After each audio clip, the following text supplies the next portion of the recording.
Metal fume fever is a serious issue. It's a big deal for people who work with metals. Heating metals like copper and aluminum can release dangerous fumes.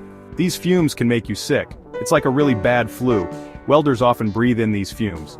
Grinders and anyone near molten metal are at risk too. Metal fume fever isn't contagious. You can't catch it from another person. It happens when you breathe in the bad stuff. Metal fume fever feels like a sudden flu.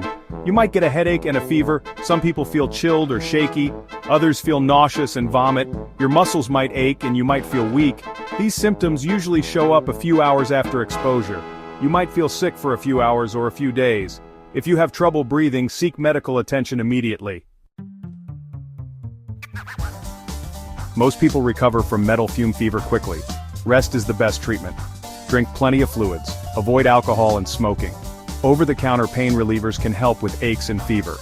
Metal fume fever usually lasts 24 to 48 hours. If symptoms persist, see a doctor.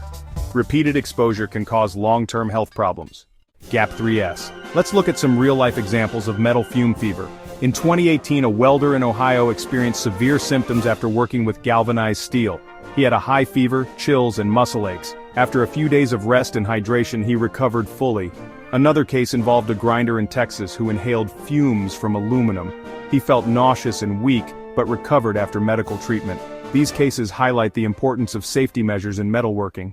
Gap 3S. Experts in occupational health emphasize the importance of awareness. Dr. Smith, an industrial hygienist, says that education is key. Workers should be trained to recognize the symptoms of metal fume fever. Employers should provide proper ventilation and protective equipment. Regular health checkups can help detect early signs of exposure. Following safety protocols can prevent serious health issues. Gap 3S. In summary, metal fume fever is a preventable condition. By understanding the risks and symptoms, workers can protect themselves. Proper safety measures and awareness are crucial. Remember to use ventilation, wear protective gear, and take breaks. Stay informed and stay safe. Thank you for watching and take care. Protecting yourself is crucial. Good ventilation is essential when working with metals. Use exhaust fans and respirators to avoid inhaling fumes. Wear protective gear like gloves and goggles. Take breaks in fresh air. Never eat or drink near molten metals. Wash your hands thoroughly after working with metals. Being safe is always better than getting sick.